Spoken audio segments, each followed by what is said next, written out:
कुछ वर्ष पूर्व दो जुड़वा बच्चों ने जन्म लिया। आज कहते हैं हर काम का कोई ना कोई कारण होता है। हम और आप आए किसी कारण से माँ भगवती का जागरण है, और माँ भगवती का जागरण भी किसी कारण से। आज धर्म के कार्य भी लोग बुरा नहीं मानना बिना किसी कारण के नहीं करते। पहले तो ये जाते आते रहते, मन में एक भाव हुआ बच्चे की शादी हो गई, कितने साल बाद हुई, बच्चे हो जाए, बच्चा हो जाए, उसकी कृपा हुई, एक हो जाए, दो बेटे हो जुड़वा। पर कहीं कुछ कारण होते हैं। अभी तो जादू तो इन्हें पता होगा, जन्मदिन है मुझे तो इतना पता है। पर अभी जब मैं गया, घर पे गया, कुछ और काम नहीं था, थोड़ा मैं भी प्रसाद लेने के लिए, तो बताए दो बच्चों में से एक बच्चा है युवराज। कौन सा? ये सबसे चंचला, ताली बजा रहा था। ये बीमार हो गया। कौन से हॉस्पिटल में था? कैलाश हॉस्पिटल में था। इसका दिमाग बिल्कुल डेड हो गया। डॉक्टरों ने कहा ये बच्चा ना चल पाएगा ना बोल पाएगा, क्योंकि जब दिमाग ही डेड होगा तो इसके जीवन का कोई औचित्य नहीं। ये रोते पीटते दरबार में गए। हमारे पास तो एक ही औषधि है, चलो भैया माता जी चरणों का जल ले जाओ, उसकी कृपा होगी तो ठीक हो जाएगा। आज ये बच्चा आपके साथ। बोले गुरु महाराज की जय। देखो अभी जब भजन चला ताली बजा रहा था, ये फर्क भी है क्योंकि उसके आशीर्वाद से हुआ है।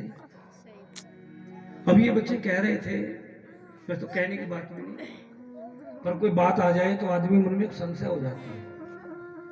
क्योंकि इन्होंने दो बातें कही। एक तो बात कही कि दरबार में माता जी कृपा से अंधा देख सकता है, गूंगा बोल सकता है, लंगड़ा चल सकता है। फिर भी आपने कहीं हमारा कोई एडवर्टाइजमेंट या विज्ञापन किसी टीवी में देखा होगा, क्योंकि जब ये सब होता है तो विज्ञापन की क्या जरूरत है। दूसरी बात, जब हमको लिया ही नहीं जाता तो विज्ञापन किसके लिए करें।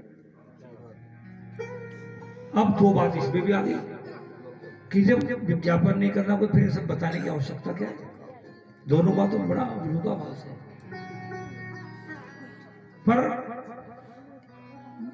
जहां तक उसकी बात है, वो जगदम्बा परम्बा और परमात्मा हर युग में उसकी शक्तियां आदर्श रूप से काम करती हैं, और मेरे जीवन में तो उसकी कृपा है। एक एक बात का प्रमाण यहां से उठ के चले गए। वो बैठे थे विष्णु जी, तो यह उनके परिवार का है। महिलाएं भी चली गई, उनको तो रसगुल्ले बनाने होते हैं इसलिए चले गए है जी। यही शुक्र बाजार भी रहते हैं, शुक्र बाजार भी तो रहते हैं। कोई सी है तो उनमें से कौन सी थी? नहीं है, ये उनकी भाई की पत्नी है। उनका छोटा भाई है सुनील है, उसकी पत्नी कोमा में थी,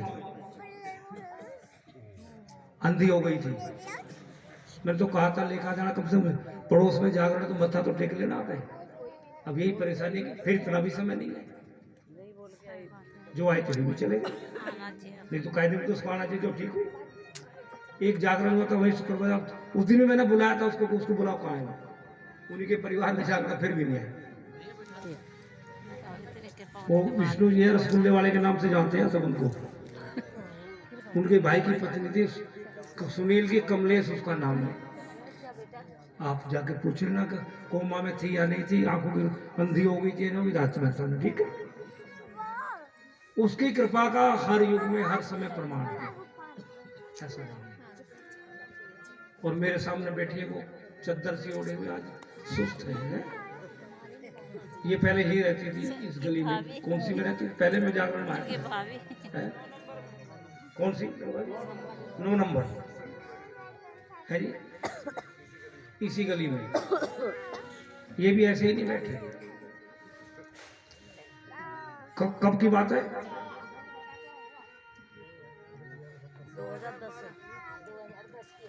2010 की है जी, है जी, ऐसी में वो बैठी हुई सामने।